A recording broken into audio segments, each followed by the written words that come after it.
Hello, my name is Marcelo Aller, and this is Bioinsights.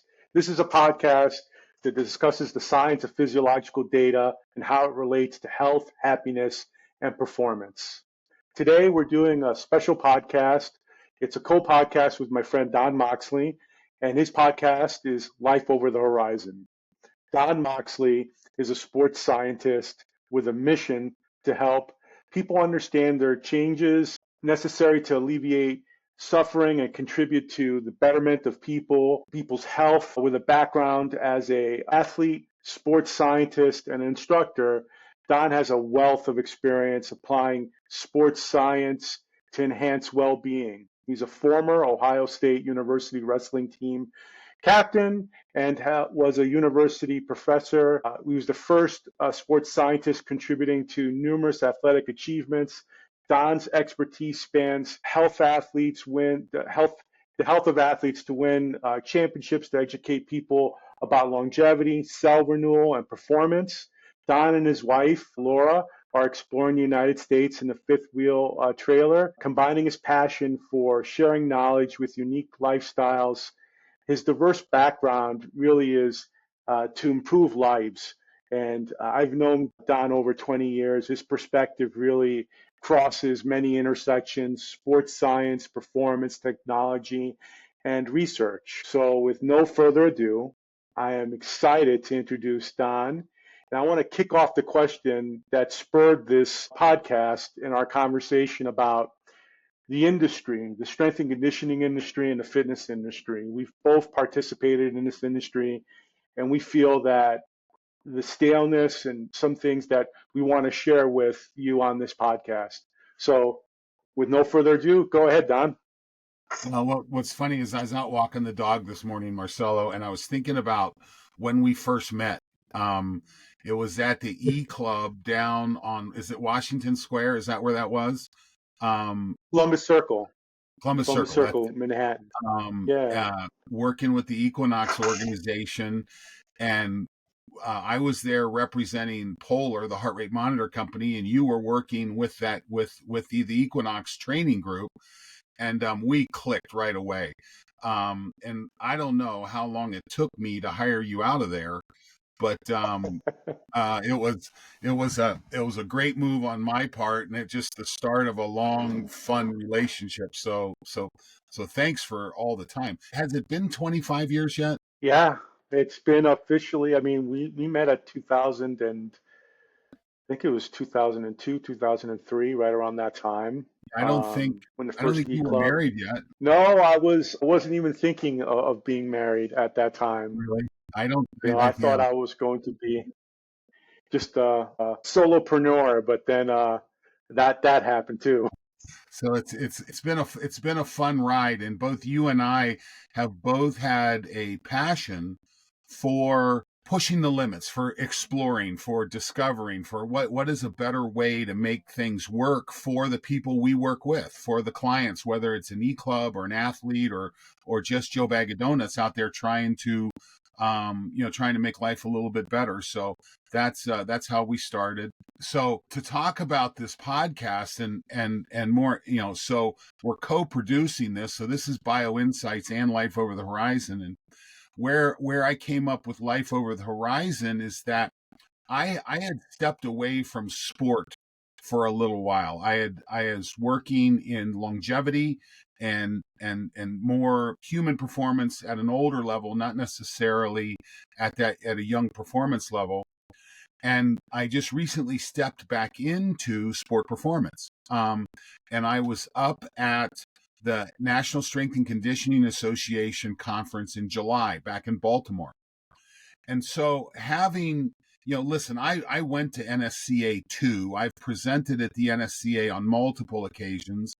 I've got a couple papers in the Journal of Strength and Conditioning. But so I've been very familiar with that journal. And I step away, so I don't have my membership anymore. I don't have my subscription to the journal anymore for probably close to 10 years, close to a decade.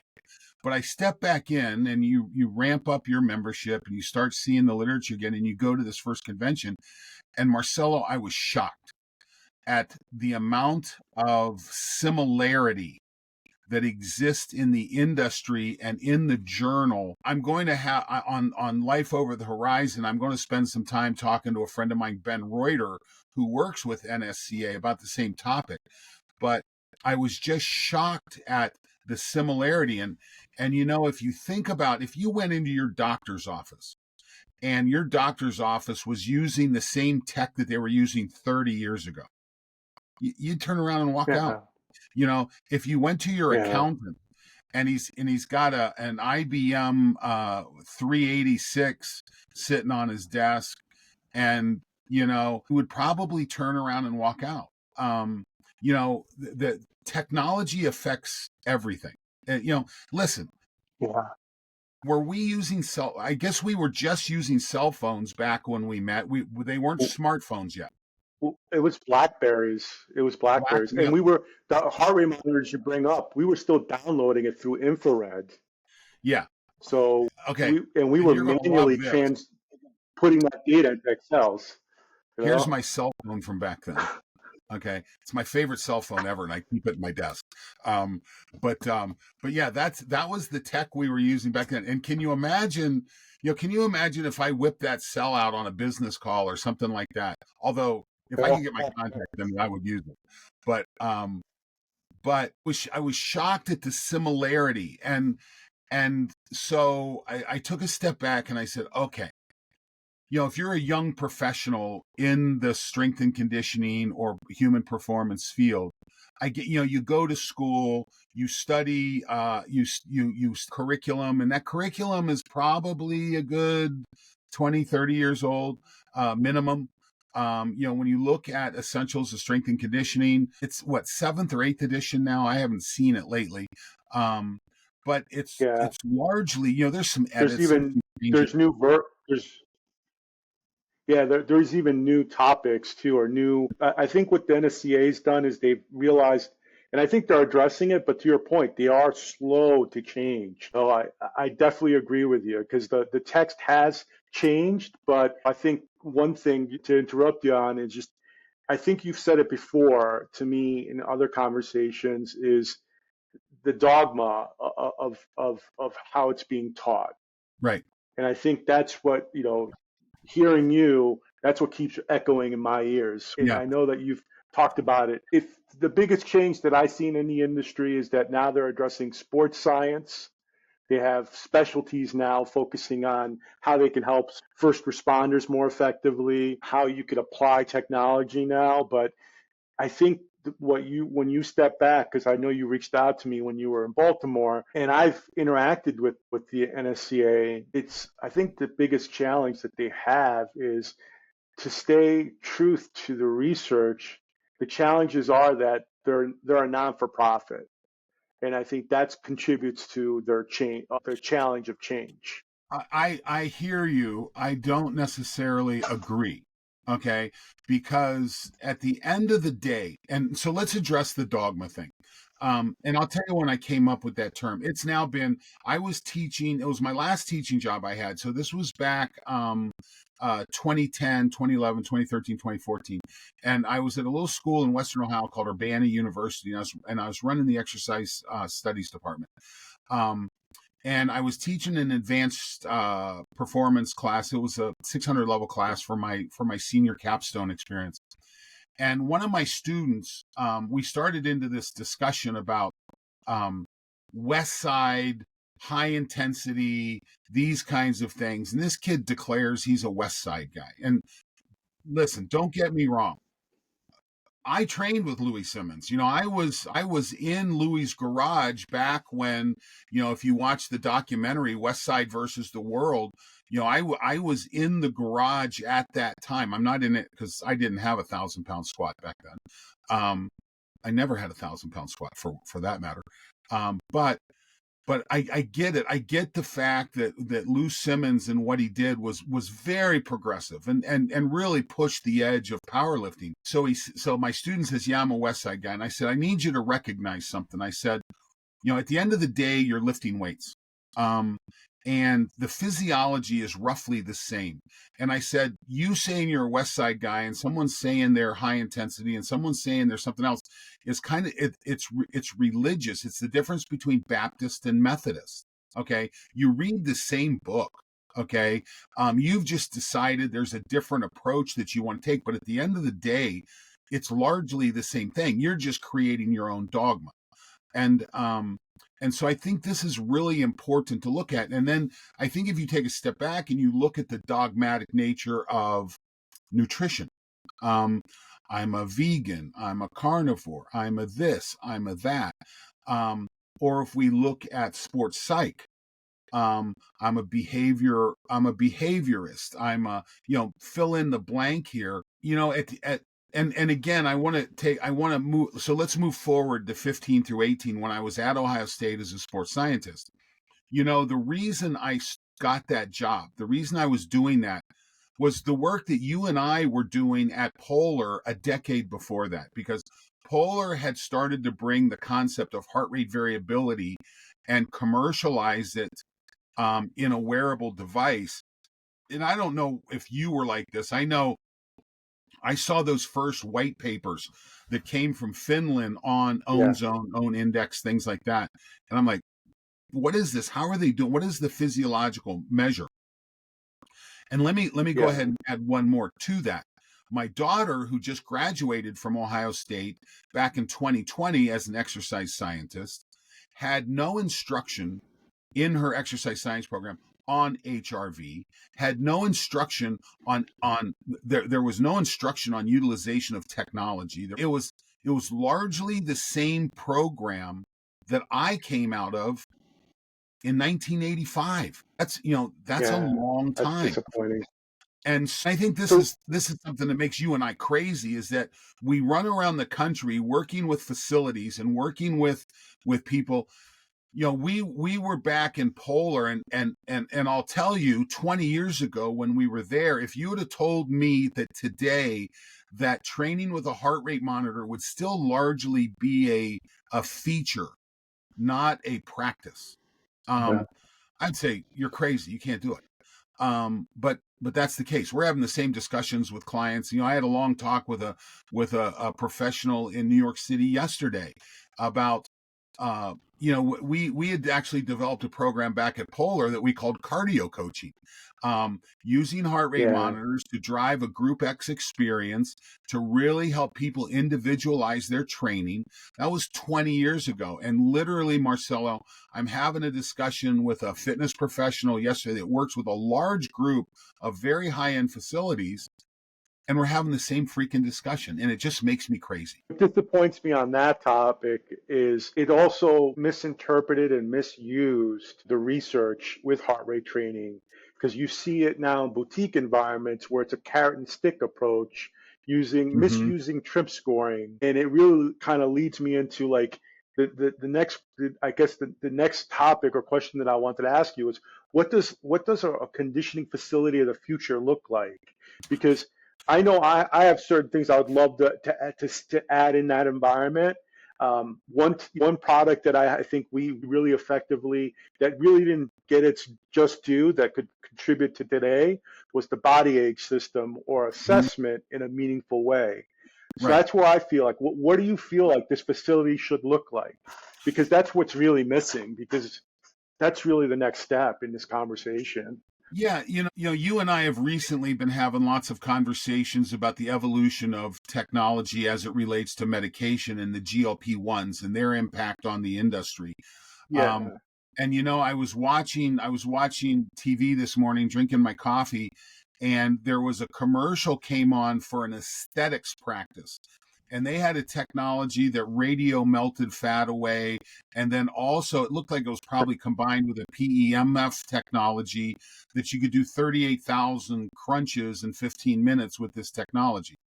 And I looked at that and I go, is that the health club? Is that a version of the health club a decade from now?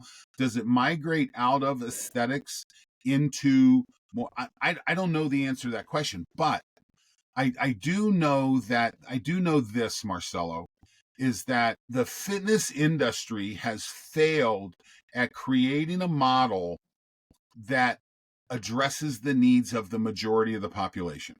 Okay, so that's kind of a big broad brush statement.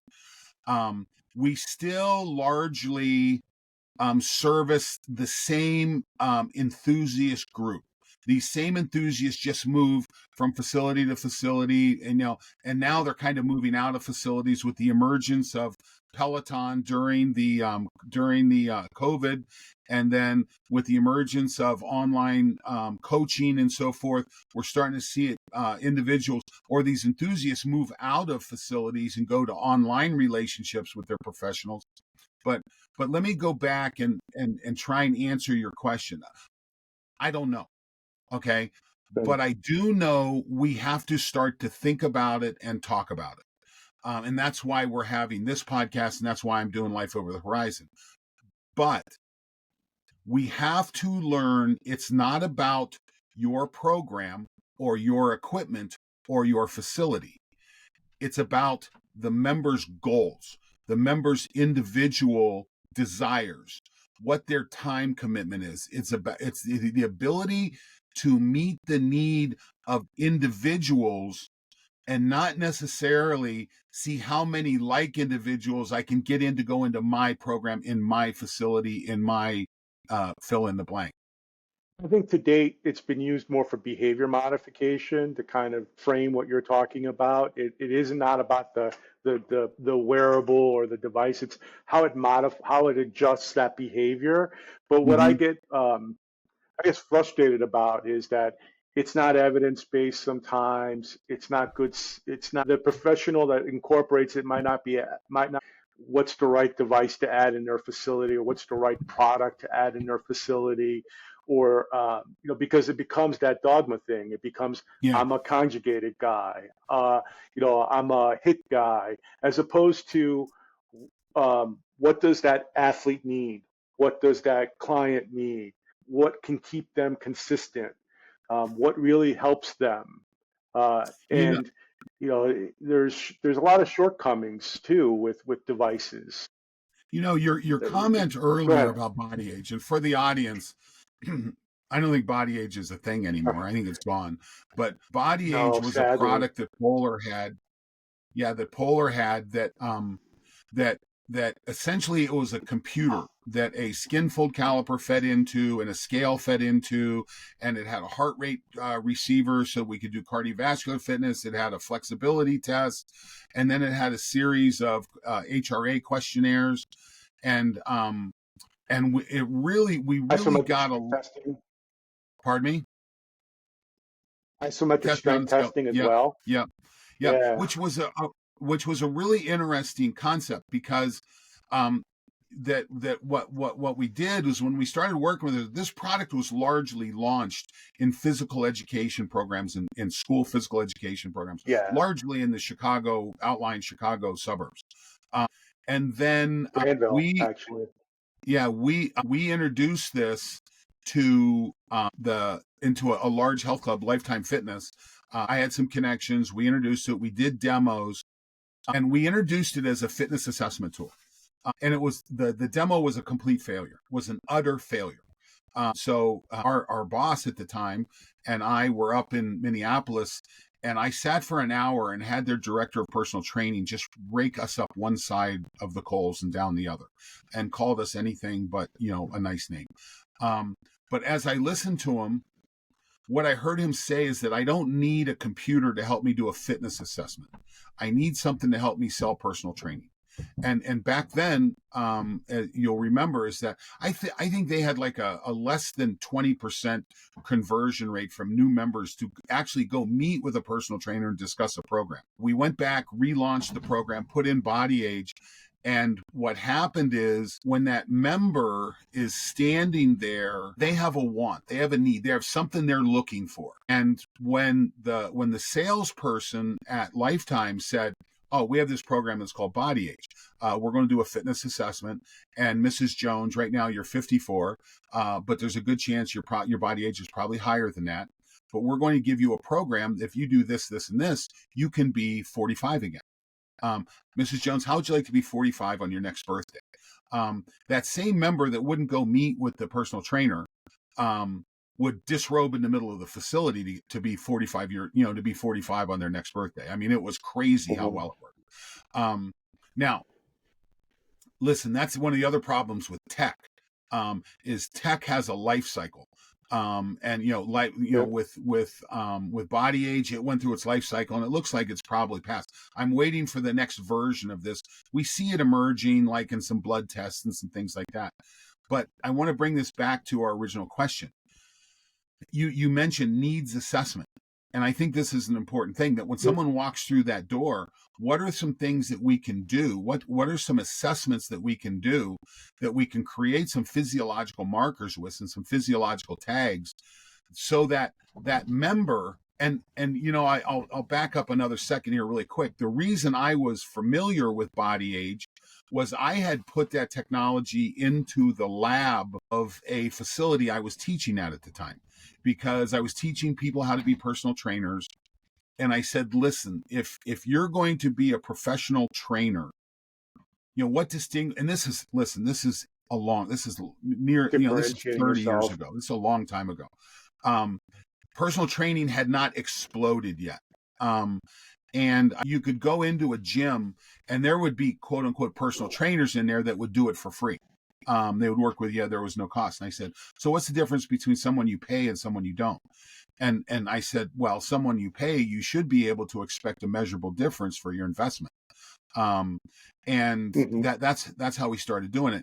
And so, let's go fast forward to where we're at today, 2024. We still do not have a system in place that someone can walk in, there can be an assessment done, someone say, we can achieve this goal in 6 weeks, in 10 months, or that goal's not achievable by you. We can give legitimate feedback. Still not being done. The capability is there. The physiology, the science, we understand these things. It's there. But we're in a time, I was on this call I was on yesterday, we were talking about one of the modern VO2, CO2 analysis systems. We worked with a system years ago that was called New Leaf. This was a really big deal, this little sensor and a mouthpiece. And we brought VO2 testing to the fitness environment with that device. Instead of having a $40,000 metabolic cart, we did it with this unique little device. There's a new version of that, and we were talking about how do you apply it with this group. Well, when someone asks me about VO2 testing, my first question is why? Why are you doing that? We have great physiological markers. I know whether your fitness is improving simply by looking at your nighttime resting heart rate. Okay. I know whether you're getting fit or not just from that measurement. I know whether you're getting, and we get that by wearing a ring, a bracelet, something like that. We can get that technology. We can get that data pretty quickly. You just have to want it. You have to be able to apply it. And I think this is the challenge So, I say that because I want to get back to your original question. I promise I will. What does the facility look like a decade from now? Yeah. Marcelo, I think you have to have data. Okay. That's a fundamental need. Okay. You have, and listen, a photo can be data. A measurement can be data. A scale reading can be data. This is what we did at Ohio State with the wrestling program. We were measuring 3.5 million data points a season on a wrestling team, and then going back and doing the analysis to say what makes a difference. What are key performance indicators coming out of this 3.5 million data points. We found about 6 or 7 of probably close to 50 different variables we were looking at. So this is the thing that we come back to. What does the facility look like 10 years from now? There's probably a very good data system running. And not only is there a data system running, we're collecting data in volumes that you can't manage with a piece of paper and a pencil. You can't see, there's going to be Yeah. trends, and this is the value of machine learning. We now live in a time, I'm trying to think of the computers we used back then. I know they had great big thick monitors on them and things like that. But now we're living in a time when our phones have incredible capabilities Yeah. for data management, data collection. And so I think that's one of the key elements, Marcelo. I agree with you. I mean, I've had an opportunity of developing remote patient monitoring and remote population monitoring solutions, and I think you're right. I mean, 95% of our population has a smartphone. The optical camera technology has become strong enough to do not only infrared through your finger type of assessment that is Mm-hmm. good enough to do spot measurements. And what you're talking about is continuous plus episodic measurements that provides this picture of the individual. I recently did a blog post about that, and the take home message that I hope people got was it's about the trended information, because what ended up happening for me, at least, and what I've read across the community, is the day-to-day measurements should not influence if you're going to train or not. It's the trend that you should be looking at over a period of time.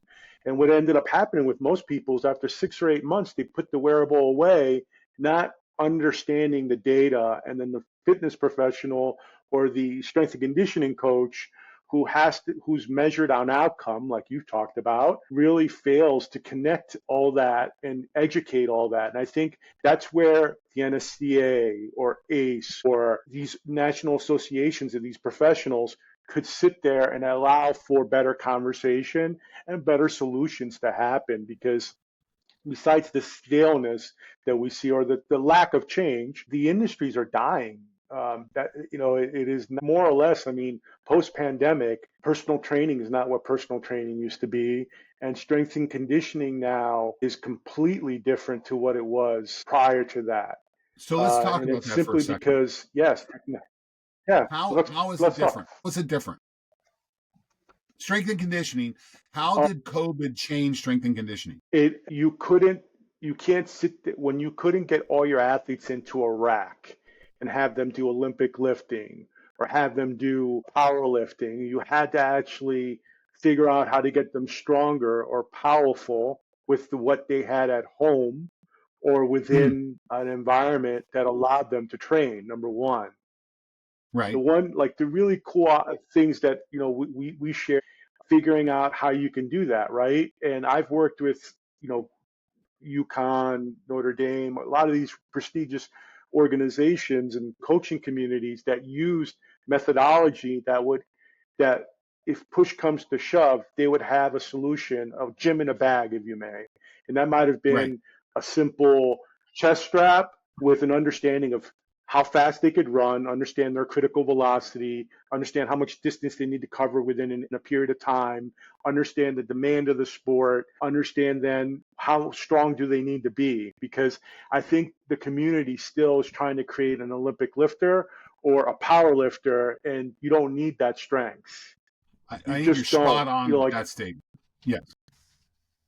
So Well, that's really what's different. It's forced that change, because yeah. before the pandemic, the coach didn't care, and the NIL situation also impacted this as well, where now the coach the athlete will invest and actually will buy themselves a professional trainer or buy themselves a nutritionist and have this Formula One concept that you see some of these pro athletes have. Right. I think you're Go spot ahead. on there. I think you're spot on there. And because I go back to when I was with Ohio State Wrestling, again, we were collecting a lot of data, but then, and I think this is really important that we go back and look at not just the data, but you've got to correlate it. So one of the things we did back then that was just unbelievably valuable, I did not think about this. I had two data partners I was working with. We were working with the Air Force Research Lab out of Wright-Patterson Air Force Base, and I was also working with the big data department from Ohio State. And I don't remember which one of it happened. And they said, is there some way that you can create groups How do you separate these people based on success? And because they all train together, we had data on all of them. We were doing largely the same data on all of them, and so what we did was we simply said, okay, let's break this into groups. So I had one group that were all American or better. So I think the lowest placed wrestler there was sixth in the country in that group, and the best one was an Olympic gold medalist. So I had an Olympic gold medalist, an Olympic silver medalist. I had multiple national champions, and again, I think my lowest Yeah, I my lowest remember that. performer in that group was sixth in the country. Then I had a second group. My second group were wrestlers that had started for Ohio State, but had never made All-American status. For whatever the reason, they never made it. They may not have ever gone to Big Tens and Nationals, so they didn't have a chance, but they, whatever it was. And then there was a third group, wrestlers that had never started for us. Now, mind you, all of these people trained together, they ran together, they ate together, they were all contemporaries.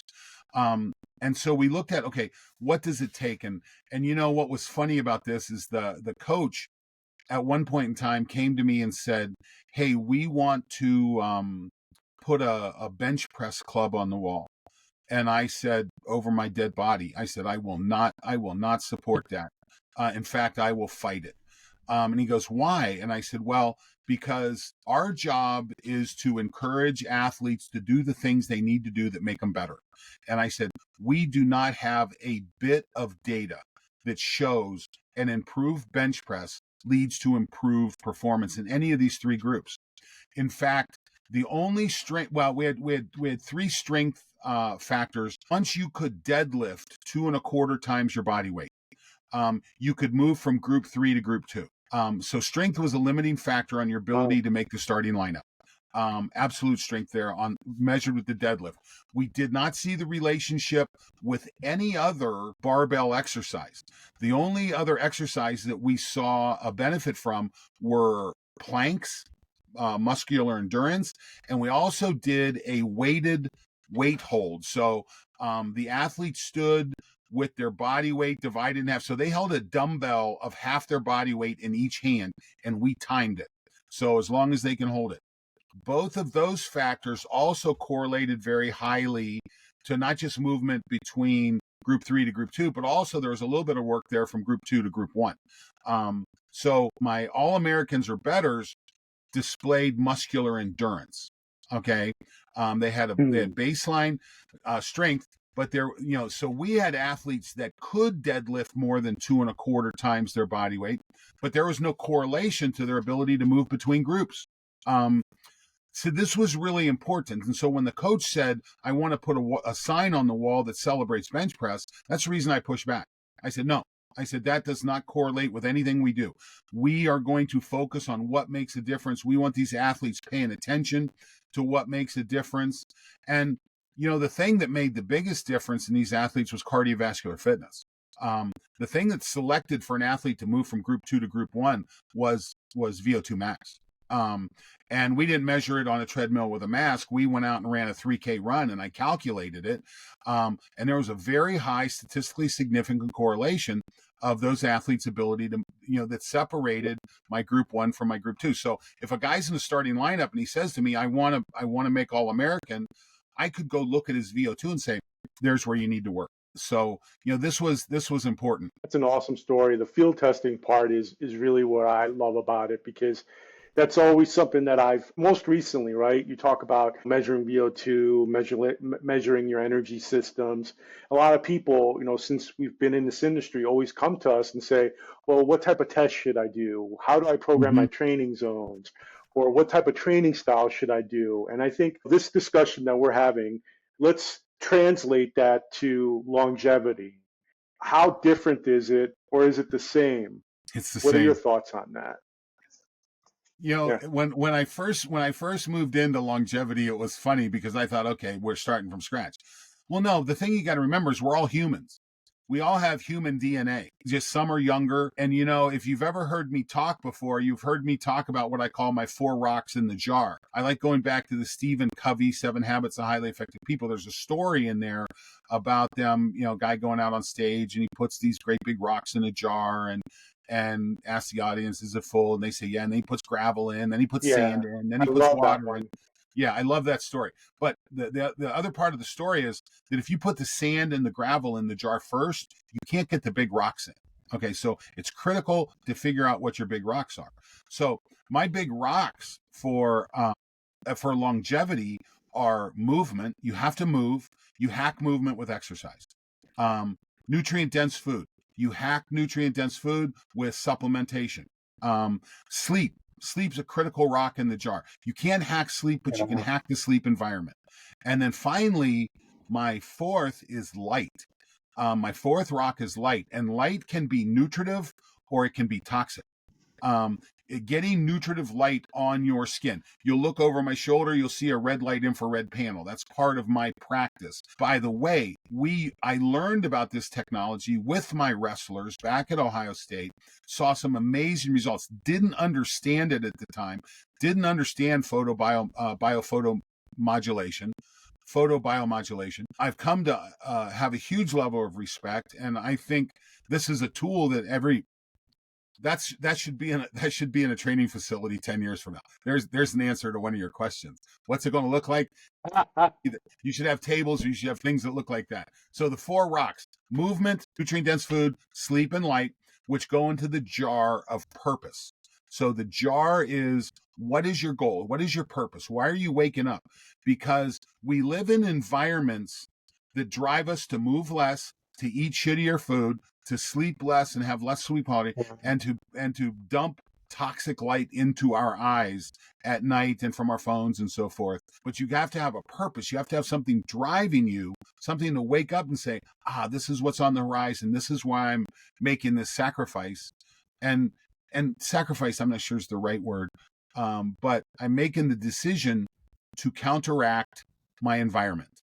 And that's what we're constantly doing. What I get from that is these elements that are pivotal. Like the way I always talk about what you just talk about is there's a Venn diagram and they all overlap, and that change that you want to make is right in the middle, and it overlaps with these elements, and they come first. But then there's other elements that come outside of it. So the sand and the gravel, like you're talking about, they are still important, that overlap those other elements. I think it's just as I've grown older, that's one thing I realized. It's like, it's no different than when I was working with younger athletes or when I saw some of these pro athletes train. Training is training. And I think people just need to understand, a better choice really matters, and a better understanding, and asking better questions. Let's talk about that for just a second. Training is training. Here is something that I have learned over the last 2 decades and am continuing to explore. Back when I first started lifting, we used a power training lifting model. That was the collegiate model back then. You were starting to see the evolution. I'm trying to remember the coach that was at Penn State and then went on over to the Washington Redskins. That was the novelist. No, that he was at Michigan, but it'll come to me in a minute. Those synapses will come together. But so high intensity, Nautilus high intensity was starting to emerge. There was a bit of a debate going on. What's better? And that's dogma. Okay, let's go back to it. Muscles don't have eyeballs. So whether we're using a 45-pound plate or a 45-pound kettlebell or a resistance band that gives 45 pounds of resistance, they are all largely the same. Now, there's advantages and disadvantages to all of them, but they are all largely the same. So, that's what we were looking at. And basically, you were rewarded by how hard you work. The person who worked harder seemed to be more successful. Seemed to be. Number one. Number two is the number one thing, and I think this applies to athletics as well as it does longevity. The number one challenge that we have is preventing injury. That as an athlete, when you move into a different area, your number one challenge is, can you step up the training with the new challenges and effectively not get hurt? Okay, that's your number one challenge. Yeah. And by the way, in longevity, a fall with a break in old age is rough. I mean, that creates a descending pathway. So that's just your form of injury at that level. It just changes over time. So now, okay, so the reason I'm on this tangent is what we've learned scientifically. I was on a call 2 weeks ago or 3 weeks ago with a good friend of mine who runs the Texas A&M Sports Science Center, and he's a good cellular physiologist. His name's Dr. Jim Carson. He played football at Ohio State when I was wrestling there back in the early '80s, and he's gone on just to become a renowned cellular physiologist. And we were talking about delayed onset muscle soreness, and we were talking about it in light of muscle remodeling after training. And Marcelo, I talk about when we train, we're looking to modify one of three constituencies. We're either trying to build fiber, red, white, bone. We're trying to modify tissues. We're trying to change motor pathways of some kind or central nervous system variables. We're either improving motor patterns, reducing inhibitory response in motor patterns, or improving autonomic response in the training process. So there's a nervous issue. And then finally, we're trying to modify enzymes and hormones. We're trying to modify one of those three things.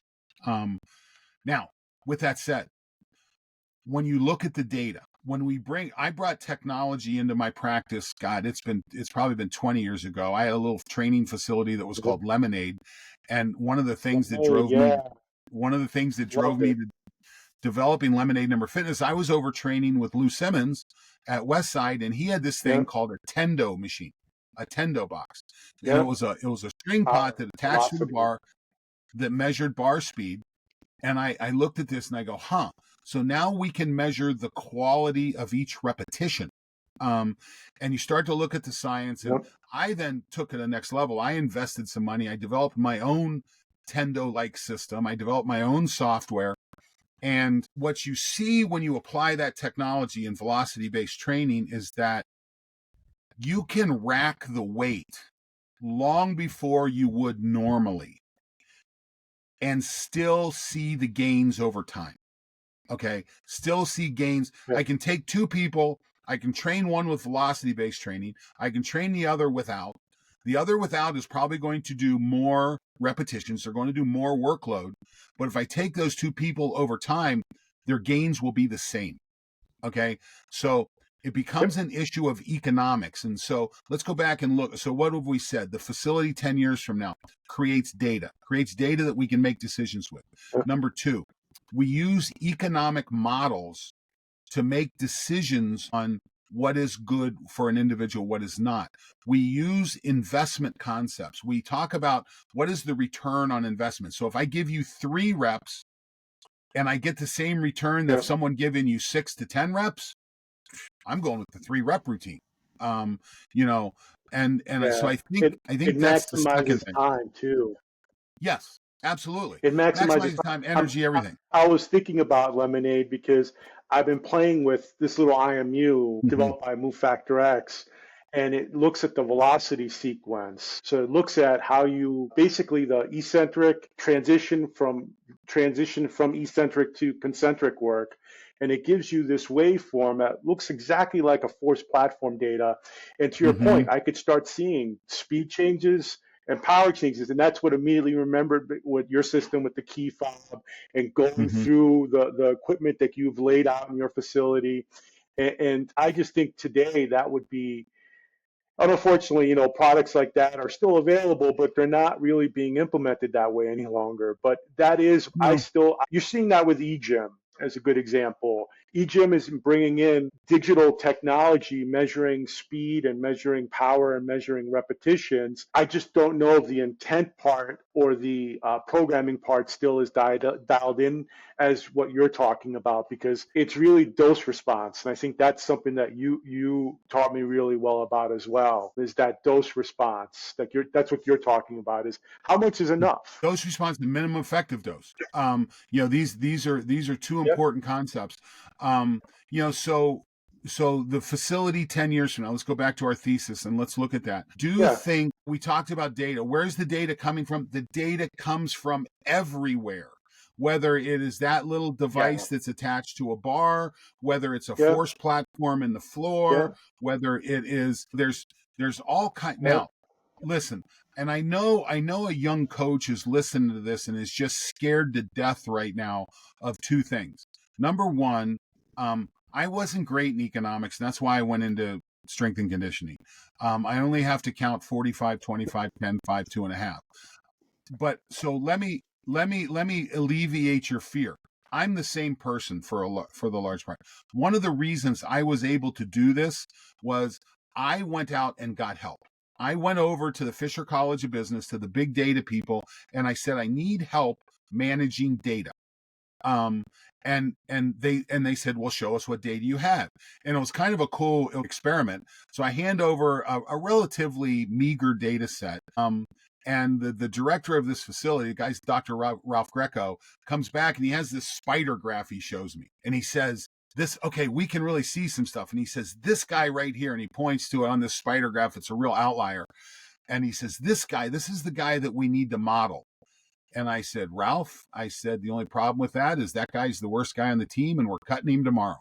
And his head turned a little bit and he says, the data's inverted. So this is the role of a data person working with the physiologist, the exercise scientist, to identify.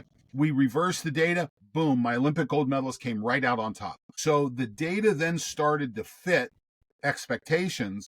But what that does for you, then I can go back to my athletes that may not be on the outer ring, they may be on the inner rings, and I can say, here's what you should focus on. This should be your focus on that.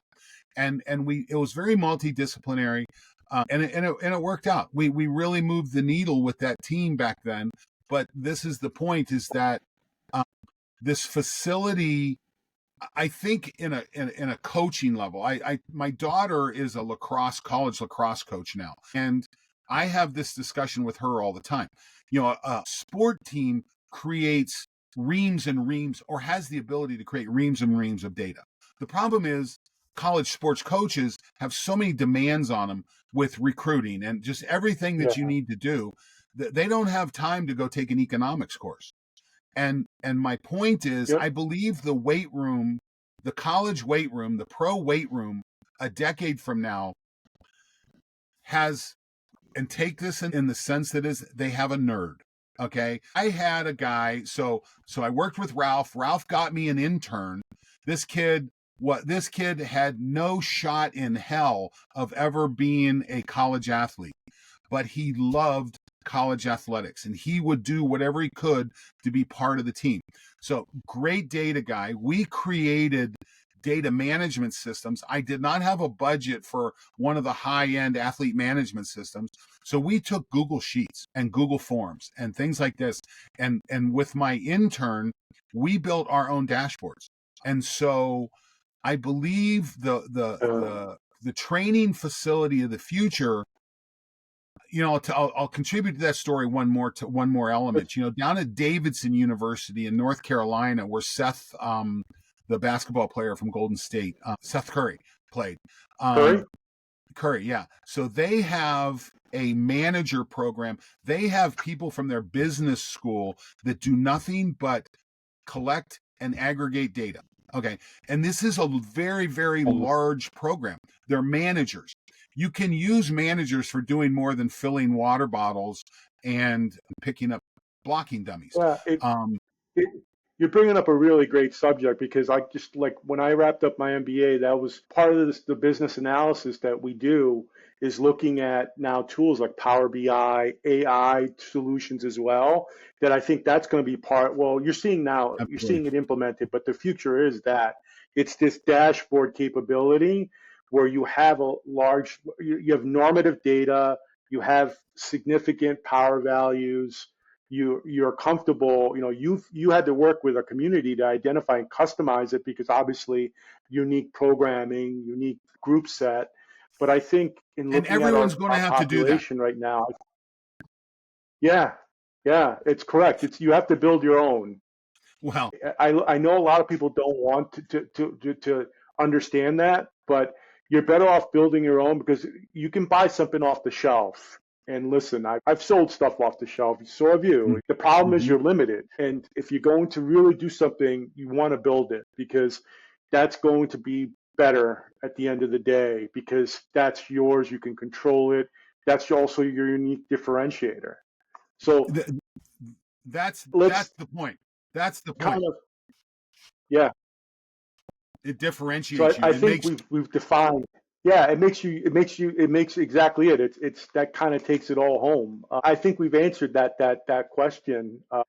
I guess, you know, what I would like to wrap up our call with in our podcast with is why did you name your podcast Life Over the Horizon? I sit in this NSCA convention, and I don't know if I'll be in the NSCA convention at the first year of the coaches convention. We'll see. But I'm sitting there watching this, and I'm watching history. I'm watching the last 30 years.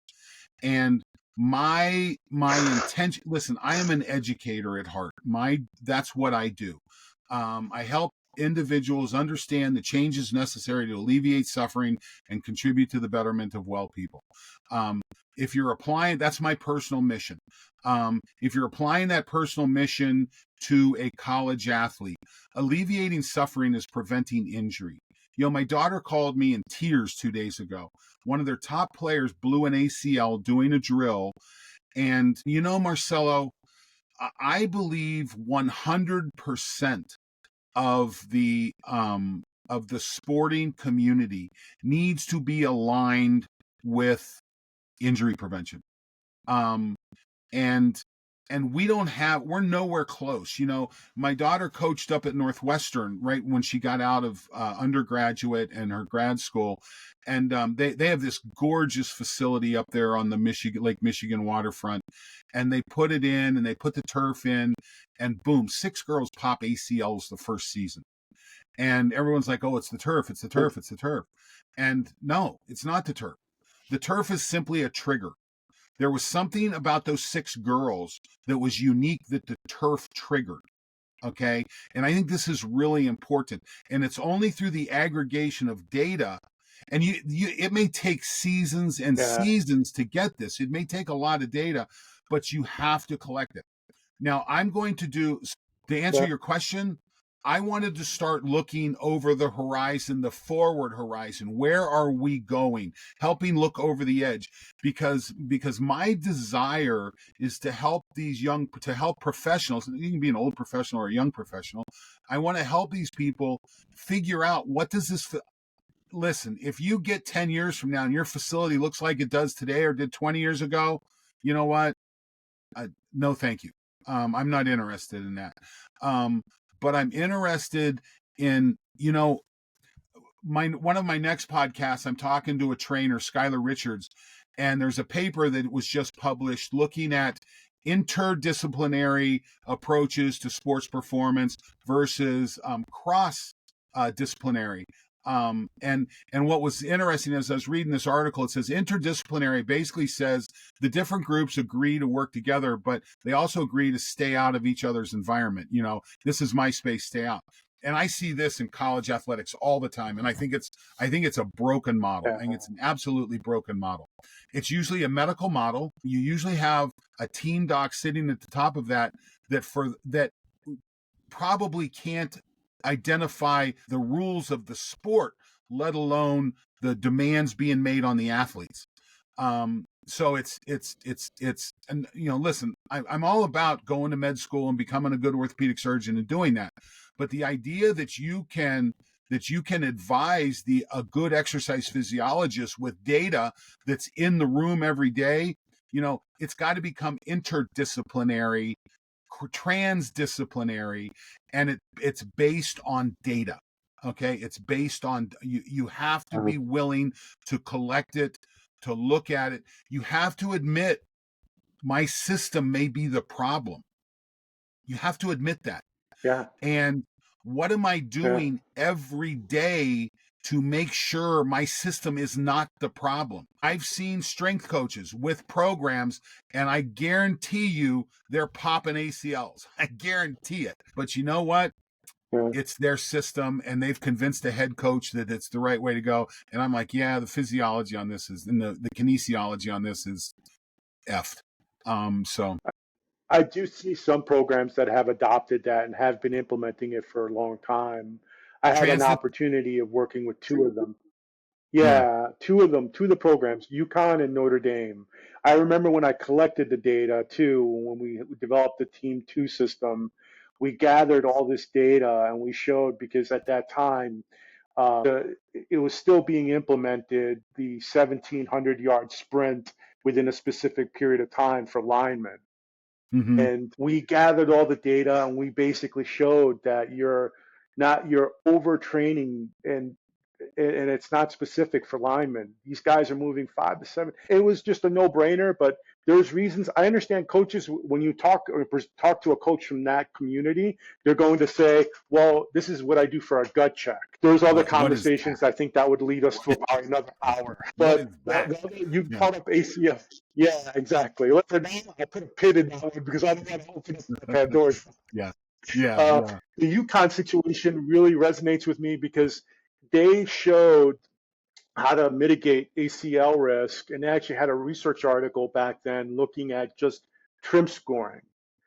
And Mm-hmm. that was something that I think I wholeheartedly got behind, and we started sharing that story, and people started understanding this is why I do heart rate training, because I want to make sure that if my midfielder or if my forward has 3 times the amount of dose of trim scoring than the rest of those athletes, then maybe they need to be unloaded, or maybe they do skill work, or maybe they do, so they modify it. And then there are bench players that you brought up that are not playing. Well, they're going to be doing some in-season training to make them sure that they're fit enough and their training Mm-hmm. load mimics more or less the starter. And I think that's where data, and I think that's where I think, and I still see it implemented. But to your point, it's still stale. It's still not going forward. So I hope Yeah. everyone that's listened to this understands that the over the horizon, and that the insight from the data, or the bio insights, that I hope everyone got from this, and they have any questions from this, please leave a comment, reach out to me, reach out to Don. We're completely available. I'll put in the notes Don's contact information. But I really enjoyed this. I really want to, if people want to have us talk about another topic, please feel free to reach out to us. I think we're probably going to we definitely will be doing future podcasts, but I feel that this one was a great start, and I love collaborating with Don. I've known Don again for 20 years, and I want to thank you for the opportunity of doing this with you. It's my pleasure, Marcelo. I'm excited about where we're going. I love this Bioinsights over the horizon kind of a concept. So thanks. And again, if you want to get a hold of me, best way to probably do it's through LinkedIn. I'm going to start to emerge a little bit on Insta. I'm about ready to take Twitter off my phone. So I that used to be a pretty good platform for me, but I'm about ready to take that off my phone. So, keep I a look agree. at take a look at, LinkedIn is the place to start. That's where you can, and again, if you reach out to me, shoot me a note, ask me for a connection. Don't say something like, oh, the system puts you up there, I'd like to meet you. I'll nuke that.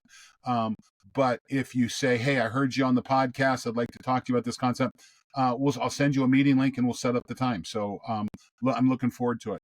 You can also start to find content both at overthehorizon.life. There's content there, or my other website is called trainrecoverwin.com. There's information there that you'll find on other work that we do. Awesome. Thank you, Don, again. See you, Marcelo.